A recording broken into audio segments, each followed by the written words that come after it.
नमस्कार, आप देख रहे हैं जोहार झारखंड। मैं हूं आपके साथ रुचिका राज। बुलेटिन की शुरुआत इस वक्त की बड़ी खबर के साथ करेंगे। बांग्लादेश में जारी संकट के बीच झारखंड में बांग्लादेशी घुसपैठ बड़ा मुद्दा बना हुआ है, जिस पर हाई कोर्ट में सुनवाई हुई। बता दें आपको कि संथाल में घुसपैठ के मुद्दे पर हाई कोर्ट ने राज्य और केंद्र दोनों सरकार के प्रति नाराजगी जताई और घुसपैठ रोकने के लिए उठाए जा रहे कदम को लेकर एफिडेविट दायर करने को भी कहा है। 6 जिले के डीसी ने इस पर कोई एफिडेविट दायर नहीं किया है, जबकि केंद्र की ओर से भी अंतिम एफिडेविट अक्टूबर 2023 में ही दायर किया गया था।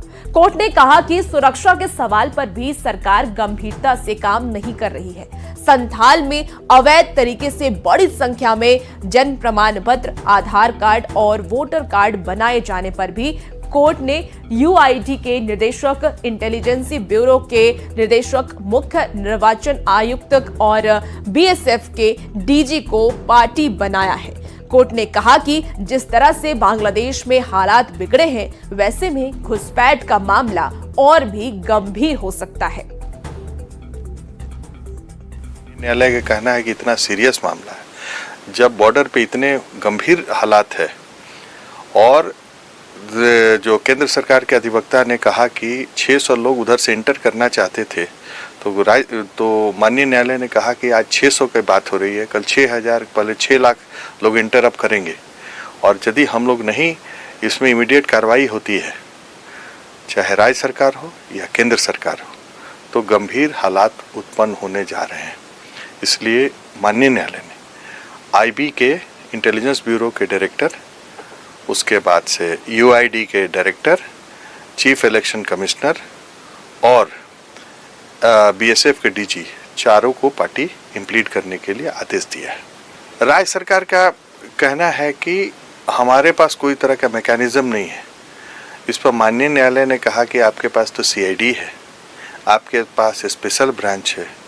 जब कोई घुसपैठ होती है राज्य में तो क्या करते हैं आप तो आपकी सीआईडी या स्पेशल ब्रांच तो रिपोर्ट देती है। इस पर माननीय न्यायालय के समक्ष कहा गया राज्य सरकार की ओर से कि हमको भी इनपुट जो है इंटेलिजेंस ब्यूरो देती है, आते रहता है। संथाल में बांग्लादेशी घुसपैठ के खिलाफ याचिका दायर करने वाले सैयद दानियाल दानिश ने संथाल का दौरा किया है। वहां से हालात तो उन्होंने देखे हैं, लोगों से बात की है, उनकी स्थिति को जाना है। ऐसे में न्यूज 18 ने उनसे बात की और संथाल में बांग्लादेशी घुसपैठ को लेकर उन्होंने जो खुलासा किया वो चिंता बढ़ाने वाली है। हाई कोर्ट में आज बांग्लादेशी घुसपैठ के मामले में सुनवाई हुई। हमारे साथ इस मामले की याचिकाकर्ता सैयद दानियाल दानिश हैं। हम उनसे जानेंगे कि आज जो मामले में सुनवाई हुई, तो अब इस मामले में जो लगातार दस्तावेज दिए जा रहे हैं, तो अब इस मामले में आज क्या नया है? देखिए, सबसे पहले तो आज जो सुनवाई हुई है उसमें पहले के जैसा इस बार भी डीसीओ ने शपथ पत्र दाखिल नहीं किया है, जिस पे कोर्ट ने नाराज़गी जताई है। और मैं पिछले 6 दिनों से संथाल के दौरे पे था और मैंने बहुत सारी चीज़ें वहाँ पे देखी हैं। वहाँ संथाल के कुछ ज़िले इतने ज़्यादा ग्रसित हैं कि वहाँ के लोकल्स खुल के साथ खड़े होने को तैयार नहीं है कि नहीं, आप इस पे मुखर हैं, मैं आपके साथ खड़ा हूँगा, आप तो चले जाएंगे लेकिन हमारा जीना दोभर हो जाएगा। और वहाँ पे कुछ ज़िलों में सबसे ज़्यादा बर्थ सर्टिफिकेट जनवरी से लेके अप्रैल तक सबसे ज़्यादा बर्थ सर्टिफिकेट बनने की बात सामने आई है, जिसपे मैंने आरटीआई लगा के पूछा भी है, जिसपे अभी तक मुझे जवाब नहीं दिया गया है। कोर्ट ने भी ये कह दिया कि फर्जी जो वोटर आईडी या फर्जी आधार है जो बन रहा है, तो ऐसी स्थिति में तो फर्जी पासपोर्ट ही बन रहे हैं, जिस पर कोर्ट ने कहा। देखिए, कोर्ट ने टिप्पणी की है और बहुत सख्त टिप्पणी की है कि वोटर आईडी बनता है, फिर आधार कार्ड बनता है, फिर वोटर आईडी कार्ड बनता है और उसी के बेसिस पे पासपोर्ट बनता है और बड़ा आसानी से बन जाता है। और कभी ये राज्य और कभी सेंट्रल, कभी राज्य, कभी सेंट्रल से। तो आप जान लीजिए कि अब इस मामले में झारखंड हाई कोर्ट में लगातार सुनवाई चल रही है। कोर्ट इस मामले को इसलिए भी ज़्यादा गंभीरता से ले रहा है क्योंकि बांग्लादेश में हालात ख़राब हो चुके हैं और इसका सीधा असर जो है झारखंड कह लें या जहाँ भी बांग्लादेश की सीमा लगती है वहाँ हो रहा है। ऐसे में कोर्ट ने इस मामले में जो केंद्र है और राज्य दोनों सरकारों से साफ कहा कि आप इस मामले को गंभीरता से लीजिए, क्योंकि यह मामला काफ़ी सेंसिटिव है। संजय कुमार सिन्हा, न्यूज़ 18, रांची।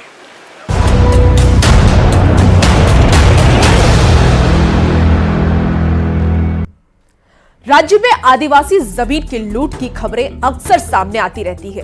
दूसरे जिलों की बात तो छोड़िए, राजधानी रांची में ही सुनियोजित तरीके से मुस्लिम कट्टरपंथी ट्राइबल जमीनों पर अपने कब्जे की मुहर लगा रहे हैं। यह हम नहीं कह रहे हैं, बल्कि यह दर्द आदिवासी समाज के ही कर्मा उराव का है। आदिवासी राज्य में सुरक्षित नहीं आदिवासियों की जमीन।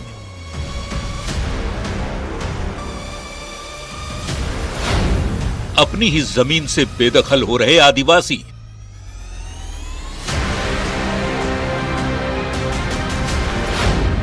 आदिवासियों की जमीन पर मुसलमानों का कब्जा।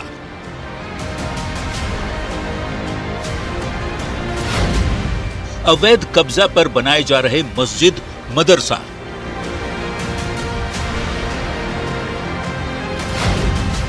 आदिवासी सीएम से गुहार भी नहीं आ रही काम। झारखंड में आदिवासी हितों की बात होती है, आदिवासियत के नाम पर राजनीति होती है, लेकिन ऐसे में आदिवासी जमीन कितनी सुरक्षित है इसे जानना बेहद जरूरी है। हम इस समय राजधानी रांची के कांके प्रखंड के पाराचुट्टू में हैं, जहां एक परिवार रो रहा है अपनी जमीन की लूट हो जाने पर। वो परिवार कौन है इसे जानना बेहद जरूरी है। ये है कांके प्रखंड के चुट्टू गांव के रहने वाले कर्मा उरांव, जिनकी 9 एकड़ 58 डिसमिल पुश्तैनी जमीन पर मुसलमानों ने कब्जा कर लिया है और जबरन चहारदीवारी की जा रही है। लेकिन आदिवासियों के नाम पर बने झारखंड में एक आदिवासी सीएम के राज में ये अपनी जमीन के लिए आवाज भी नहीं उठा पा रहे, क्योंकि पूरे परिवार को जान से मारकर फेंकने की खुलेआम धमकी दी जा रही है। देखिए, आपके चलते हम हिम्मत जुटा पाए, अन्यथा हम यहाँ जमीन पे आने से भी डरते हैं। पूरा मुस्लिम समाज लोग बोलता है कि यहाँ आएगा तो जमीन में गाड़ के फेंक देंगे और मार के फेंक देंगे। किसका पावर है कि जमीन में चढ़ देगा? और मेरे साथ बहुत सारे लोग के साथ बोलता है उसका हिम्मत हो गया है, मार के फेंक देंगे, पूरा खानदाने बर्बाद कर देंगे। ऐसे करके पूरा मोहम्मदन मुस्लिम समाज बोलता है। जान से मारने की धमकी से पीड़ित आदिवासी किस हद तक डरे हैं, इस बात का अंदाजा आप फोन पर हुई बातचीत की एक रिकॉर्डिंग से लगा सकते हैं। जब भाजयुमो के नेता अरविंद तिवारी ने फोन पर बात करनी चाहिए तो किस तरह गाली गलौज की जाने लगी, वो सुनिए।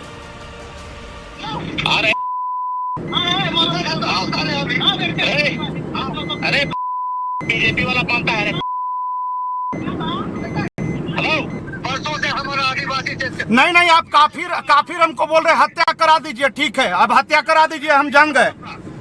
हत्या करा दीजिए सदर साहब, बढ़िया। अमन चैन का यही संदेश दे रहे हैं आप, बहुत अच्छा। एक तो आदिवासी समाज के साथ ये, अरे आप इसके साथ बैठ के मोहब्बत में बात कीजिए। को 2-3 बार बोला गया कि अब भाईचारे की, आप बैठे, आप फोन करने का उल्टा सीधा आप धमकी दे रहे हैं। वो कौन जेएमएम का नेता है अख्तर, उससे फोन करवा रहे हैं आप। हत्या कराइए, आप हत्या करा दीजिए, आप हत्या करा दीजिए, हम जान गए। क्या नहीं, ये कार्यालय पार्टी ऑफिस आया तो हम मदद कर रहे हैं, तो क्या मनुष्य के चलते नहीं मनुष्य कर रहे? इंसानियत क्या बोलता है? नहीं, इंसानियत क्या बोलता है? आप हत्या कर दीजिए हमारा। पीड़ित परिवार का आरोप है कि जमीन पर कब्जे के बाद मुसलमानों ने मदरसे और मस्जिद के नाम से कागजात बनवा लिए और उसी के नाम से अब रसीद भी कट रहा है। पीड़ित परिवार प्रशासनिक अधिकारियों से लेकर मुख्यमंत्री तक से जमीन वापस दिलाने की गुहार लगा चुका है, लेकिन हर जगह से निराशा हाथ लगी, जिसके बाद कर्मा उरांव ने बीजेपी दफ्तर में जाकर मदद मांगी है। मुसलमान लोग मस्जिद मदरसा का नाम से कन्वर्ट करा लिया है। बस मेरा यही गुजारिश है कि आदिवासी का जमीन है और आदिवासी को ही मिलना चाहिए। आप माँ हैं? हाँ। ये जमीन क्या करे वाला? जमीन हमारा है। हाँ। मुसलमान सब लूट लिया है। हाँ। तो जमीन का सारा कागज पत्र आपके पास है? है, बेटा जाने का है, सब अथी कर लिया है ना? सब अथी काट रहा है, मछली अथी रसीद का हुआ है, तो हम तो नहीं जानेंगे। जमीन तो यही लोग का है। कौन लोग? हाँ, ये ओंगला उरांव का, उसका जमीन है जी। तो जमीन पे किसका कब्जा है अभी? कब्जा अभी तो किए हुए है मुसलमान लोग। हाँ। वही लोग बाउंड्री भी तो आप लोग विरोध नहीं दिखाए कभी? ग्रामीण लोग विरोध नहीं दिखाए? हम लोग का कहने से कैसे होगा, अगला कुछ करे तब। तो हम लोग युवा मोर्चा के नाते और खास करके सोशल जीवन जीते हैं, तो हम न्याय का उम्मीद आदरणीय बाबूलाल जी से आपके हाथ में आवेदन किनके नाम से है? ये मुख्य सचिव जी के नाम से है, मुख्यमंत्री जी के नाम से है। 1 महीना पहले इन लोग रिसीविंग वगैरह सब कराए हैं। समय कहीं कोई देता नहीं है मिलने के लिए इन लोग को। तो ये 9 एकड़ 58 डिसमिल जमीन है, जिसे कर्मा उरांव अपनी खतियानी जमीन बता रहे हैं, बाप दादा की जमीन बता रहे हैं। ग्रामीण भी और ये भी बता रहे हैं कि इस जमीन पर आने की उनकी हिम्मत नहीं थी, लेकिन न्यूज 18 की टीम जब जानकारी मिली, कर्मा उरांव बताए कि हमारी जमीन है। जब हम यहाँ पहुंचे तो कर्मा उरांव खुद भी यहाँ आने की हिम्मत जुटा पाए। अब बता रहे हैं, मुख्यमंत्री से गुहार लगा रहे हैं कि जमीन उनकी है, खतियानी जमीन है, लिहाजा उनके परिवार को वापस लौटा दी जाए। कैमरामैन संजीव तिवारी के साथ संजय कुमार सिन्हा, न्यूज 18 रांची। चाईबासा में अहले सुबह नक्सलियों ने एक बार फिर से उत्पात मचाया है। नक्सलियों ने आईईडी ब्लास्ट किया है, जिसमें एक कोबरा जवान घायल हो गया। घायल जवान को एयरलिफ्ट कर बेहतर इलाज के लिए रांची लाया गया, जहां उसकी स्थिति स्थिर बताई जा रही है। नक्सलियों की कायराना हरकत,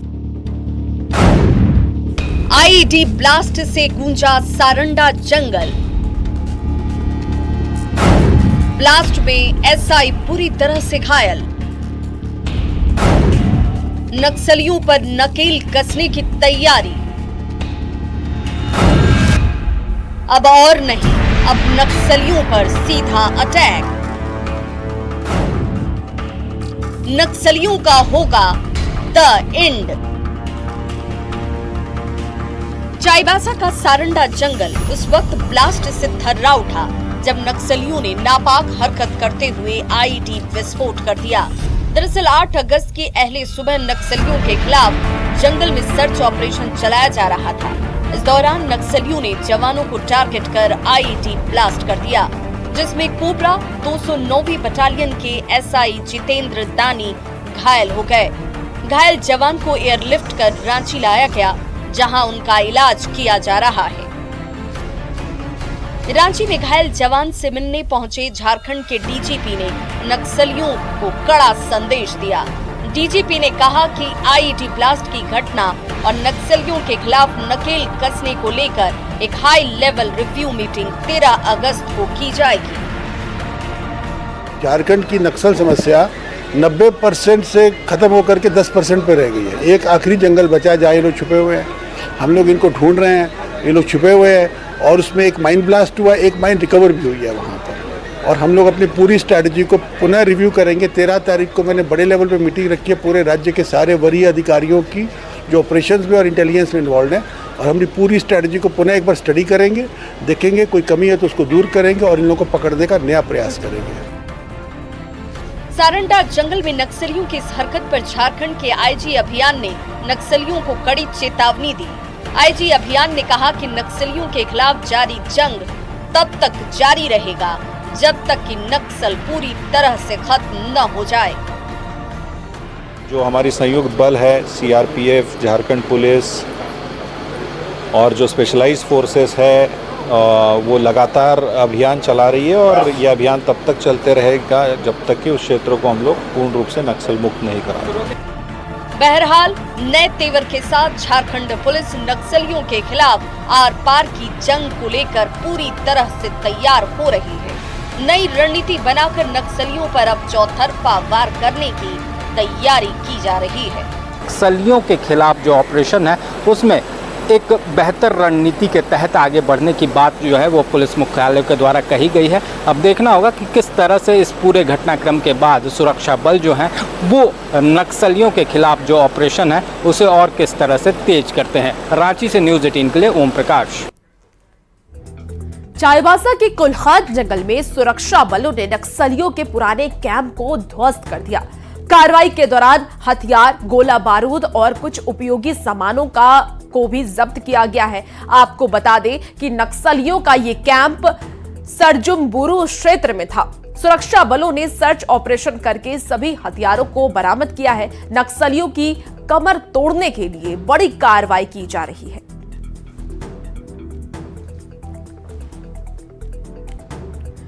जमशेदपुर में निर्मल महतो की शहादत दिवस कार्यक्रम में मुख्यमंत्री हेमंत सोरेन शामिल हुए। हेमंत सोरेन ने शहीद निर्मल महतो के प्रतिमा पर फूल की माला चढ़ाकर उनको श्रद्धांजलि दी। इस दौरान सीएम हेमंत सोरेन ने कहा कि निर्मल महतो जैसे लोगों से लड़ाई लड़ने की ताकत मिलती है। बता दें आपको कि कार्यक्रम पूर्व मुख्यमंत्री चंपई सोरेन, स्वास्थ्य मंत्री बन्ना गुप्ता और विधायक भी इस पूरे कार्यक्रम में शामिल हुए। पार्टी के और इस राज्य के एक ऐसे आंदोलनकारी का शहीद दिवस है जो परिचय के मोहताज नहीं है।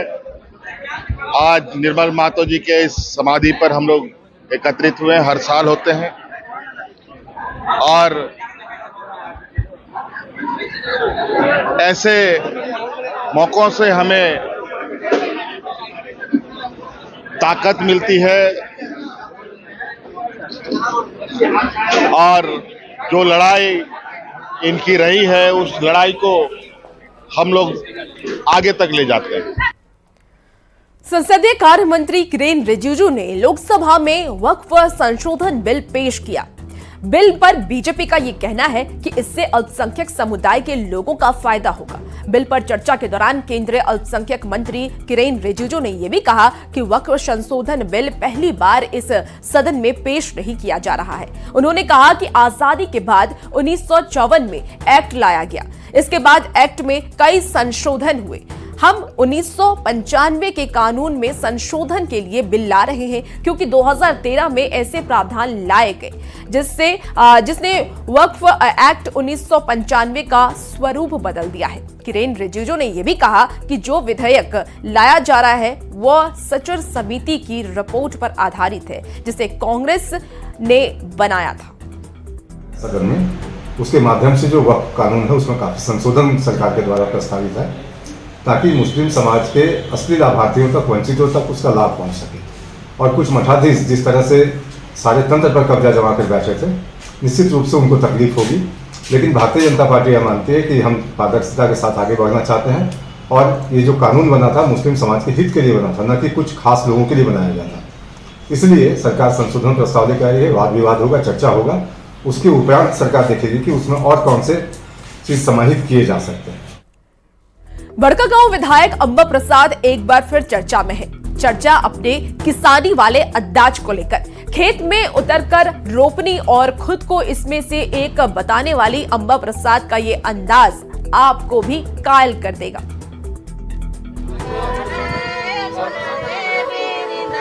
झारखंडी गाने की धुन पर खेत में उतरकर रोपनी करती ये हैं बड़कागांव की विधायक अंबा प्रसाद,